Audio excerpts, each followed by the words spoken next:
América, señuelo británico. Hacia 1570 los ingleses observaron que las expediciones al África no producían bastantes beneficios y dirigieron sus miradas hacia el oeste, a las colonias españolas del otro lado del Atlántico. En otra dirección puso a la prueba de sus naves John Hawkins, con sus cargamentos de esclavos, y otros muchos siguieron su ejemplo. Nuevas perspectivas se ofrecían a los marinos del Albion, mientras el factor político empezaba a desempeñar su papel determinante. El ministro inglés Francis Walsingham clamaba que España era la peor enemiga de Inglaterra y agregaba que precisamente atacando sus colonias se podían causar los más graves perjuicios a los españoles. Coligny había sostenido ya los mismos principios políticos militares y Walsingham era, en más de un aspecto, el heredero espiritual del jefe hugonote francés. Desde entonces se precipitaron los acontecimientos y la tensión política entre ambas potencias creció. En su origen, los viajes y expediciones de los ingleses se habían limitado a ser empresas comerciales, pero cuanto más tiempo transcurría, más se integraban los episodios en la lucha general contra España. En el transcurso de las hostilidades fue ganando aceptación en Inglaterra la idea de que era necesario organizar una auténtica colonización, crear un imperio colonial inglés al otro lado del océano Atlántico. Numerosos economistas y escritores, entre ellos el célebre geógrafo Richard Hakluyt, propagaron este principio de la colonización necesaria, ya que de este modo el reino insular nada tendría ya que importar de los países competidores y al propio tiempo podría asegurar el porvenir de su excedente de población. El mundo es como una ostra que debe ser abierta por la espada, decía Shakespeare, y esta era también la opinión de sus contemporáneos, los ingleses del siglo de Isabel. Así pensaba Drake, cuando un día de diciembre de 1577 zarpó del puerto de Plymouth con una pequeña flota salida que se mantuvo en el mayor secreto. Francis Drake da la vuelta al mundo.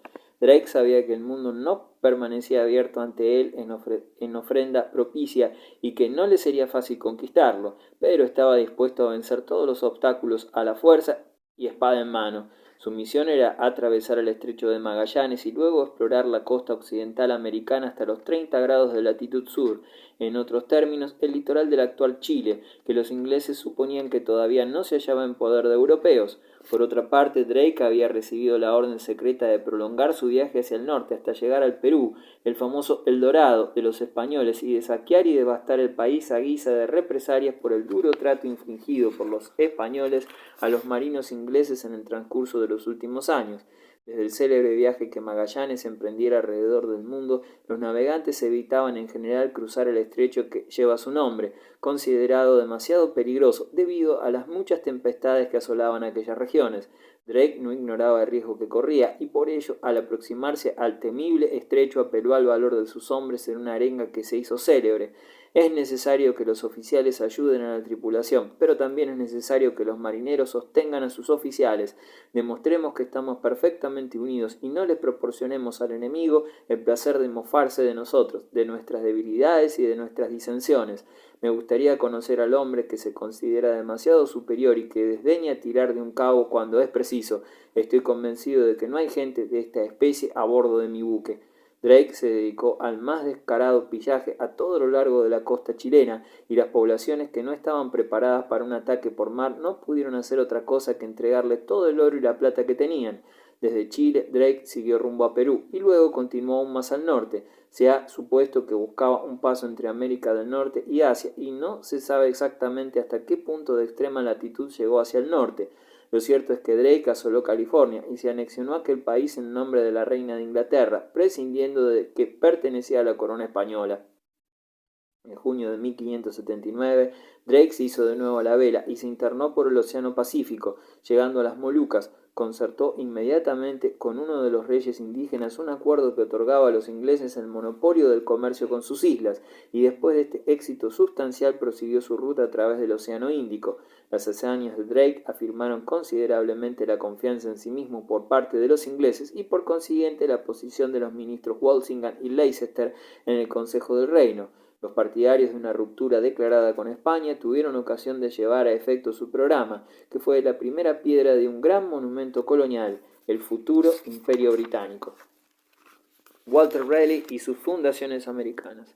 Antes de 1590 circuló el rumor de que la reina Isabel había elegido un nuevo favorito, Sir Walter Raleigh, que en su calidad de comandante de la Guardia Real desde 1587 se hallaba de continuo en la comitiva de Isabel. El nuevo jefe de la guardia lucía entonces el espléndido uniforme que la reina le había obsequiado, entre otras muestras de estimación, de las cuales los señores de la corte andaban bastante celosos.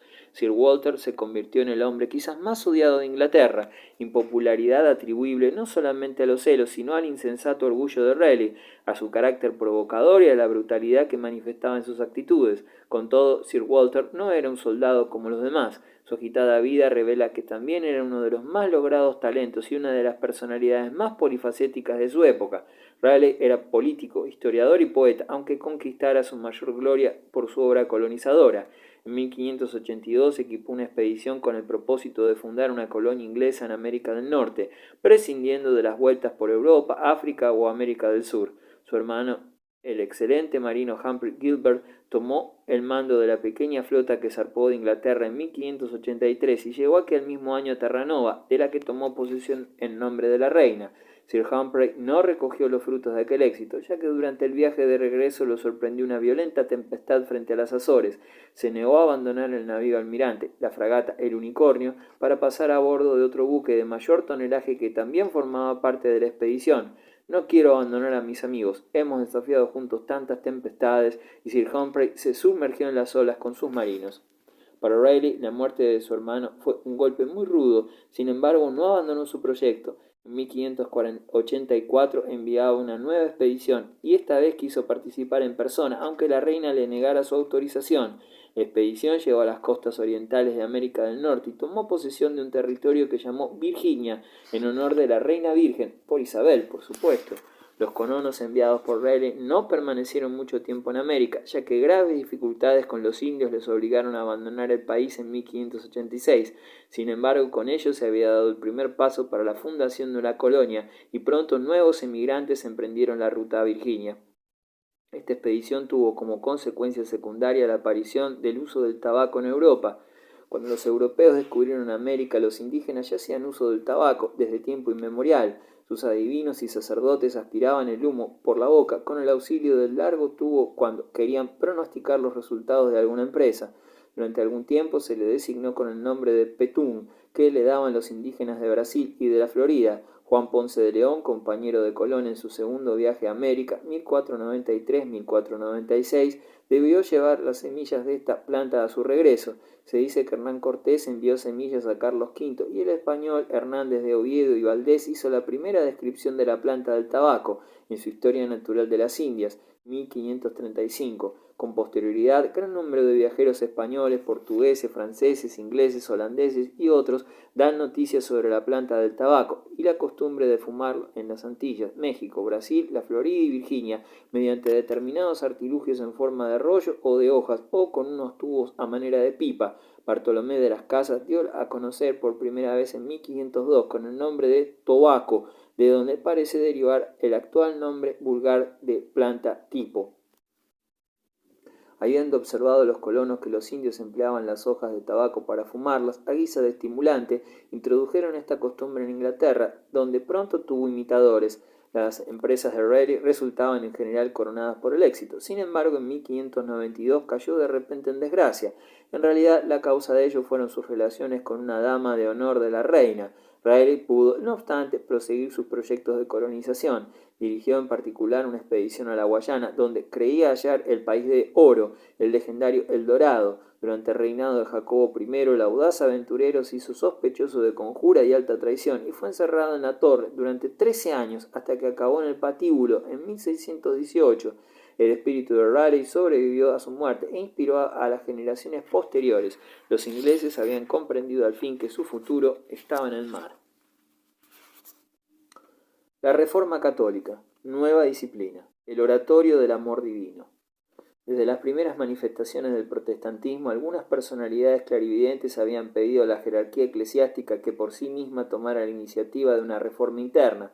Carlos V, cuando clausuró la Dieta de Worms, sugirió la convocatoria de un concilio, y la Dieta se abrió paso por ser cada vez más numerosos quienes se percataban de que, si bien la Inquisición había conseguido evitar la penetración del protestantismo en España, fracasó en cambio en todos los demás países. Los métodos expeditivos de la Inquisición sublevaban a la mayoría de los católicos. El caso de España en este problema del evangelismo, como en tantos otros problemas europeos, las cruzadas, por ejemplo, es totalmente distinto. No fue la Inquisición la que alejó al pueblo español del protestantismo, todo su contenido era extraño a la mentalidad e historia del pueblo español.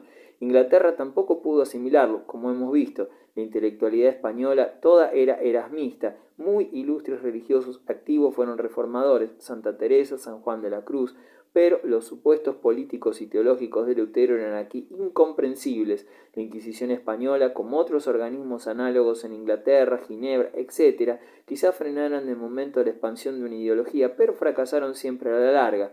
Con Inquisición o sin ella, no se concibe una España luterana, cuanto tanto resentimiento había contra los problemas centroeuropeos que solo acarreaban sinsabores al país. La época era intransigente y entre intransigencias e intransigencias no valía la pena cambiar. Tal era una opinión muy extendida por aquel entonces, como se trasluce en la resignada actitud de los escritores erasmistas.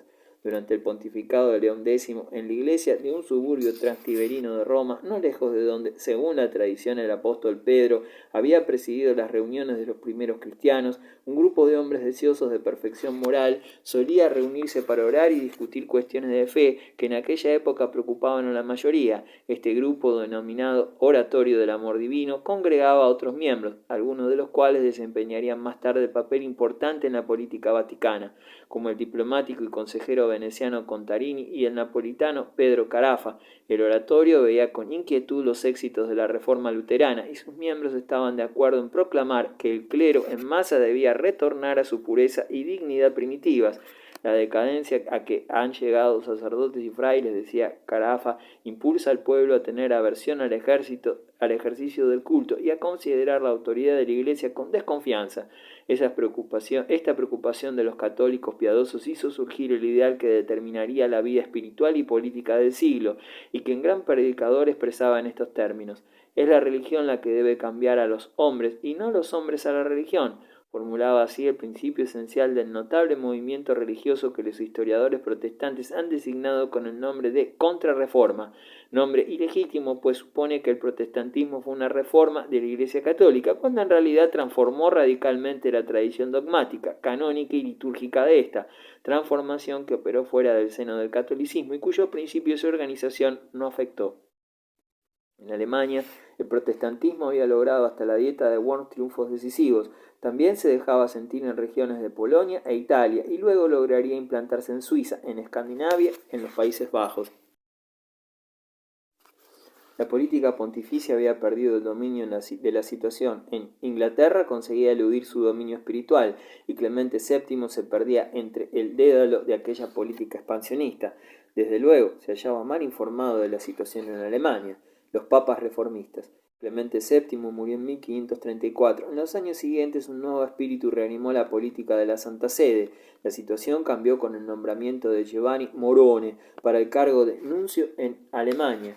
Morone solo contaba 28 años cuando recibió tal dignidad, considerada como la más importante y difícil de toda la diplomacia pontificia, pero reveló ser un excelente diplomático. Por vez primera la curia recibió informes fidedignos acerca de la expansión del luteranismo. Si la política pontificia evolucionaba en Alemania, también la situación cambiaba en Italia. El veneciano Contarini había hecho circular un escrito en que se reclamaban reformas en el seno de la Iglesia, obra que dedicó al nuevo pontífice Pablo III. Poco después, Contarini acompañaba al Papa a Ostia y narraba en una carta este viaje a un amigo. Durante el camino, su santidad me ha llamado aparte para discutir acerca de las posibilidades de una reforma. Me ha dicho que llevaba consigo mi memoria sobre este asunto y acababa de leerla aquella misma mañana. Yo había renunciado ya a toda esperanza de reforma, pero el Santo Padre me ha hablado con tanto espíritu cristiano que de nuevo espero ver a Dios realizar grandes cosas.